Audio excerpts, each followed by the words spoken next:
আপনি কি করতেছেন দুনিয়ায়? আমার রসুল 3টা দিন বামলা কাটা জঙ্গলে সিজদায় পড়ে কান্না করতেছে, আপনি সে রসুলের জন্য কি করতেছেন?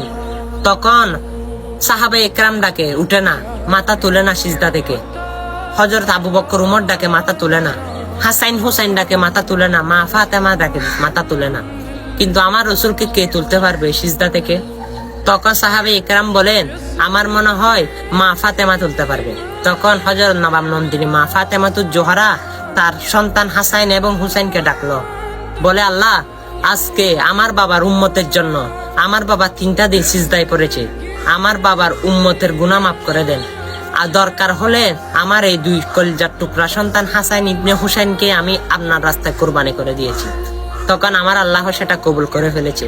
জিব্রাইল আমিনকে যখন নাজিল করেছে দুনিয়ায়, তখন জিব্রাইল আমিন বলে, ইয়া রাসূলুল্লাহ, আপনি সিজদা থেকে মাথা তোলেন, আপনার উম্মত গুনাহগারের গুনাহ মাফ হয়ে গেল, তারাই কিন্তু জান্নাতের বাসিন্দা হবে। তখন ওই মায়ের দোয়াটা আল্লাহর দরবারে শেষ হয়ে গেল। তখন হাসাইন এবং হুসাইন আপনার জন্য, এই আপনার গুনাহ মাফের জন্য, আপনাকে জান্নাতে নেওয়ার জন্য, তারা 2জন হাসাইন এবং হুসাইন কারবালার মধ্যে শহীদ হলো। হাসাইনকে 20 ফান দিয়ে মৃত্যুবরণ করতে হলো। আর অবশ্যই তারা ইসলামের জন্য, আপনার জন্য জীবন পর্যন্ত বিলুপ্ত করে দিয়েছে। আপনি কি তার জন্য কি বিলুপ্ত করতেছেন? আপনার জান কি একটু মায়া লাগে না? আপনার মনে কি একটু ব্যথা লাগে না তাদের জন্য, যারা এত কষ্ট করেছেন আপনার জন্য? হ্যাঁ, আপনি কোন ইসলামের মধ্যে আছেন? শান্তি আর শান্তির মধ্যে থেকে আপনি অশান্তির মধ্যে পড়ে আছেন। চলুন না ভাই, আজকে থেকে শান্তির মধ্যে ইসলাম ধর্মটা সবাই গ্রহণ করি এবং ইসলাম ধর্মের মধ্যে চলে আসি। হাসাইন হুসাইনের রক্তের বিনিময়ে আমরা ইসলাম পেয়েছি, সেই ইসলামকে রাজি করি।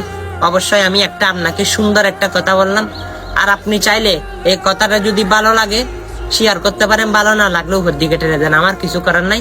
অবশ্যই যারা মুমিন, যাদের নজির জজবা, হাসাইন হুসেনের জজবা অন্তরের মধ্যে ধারণ করেছেন, তারাই ভিডিওটা শেয়ার করে দিবেন। আমিন।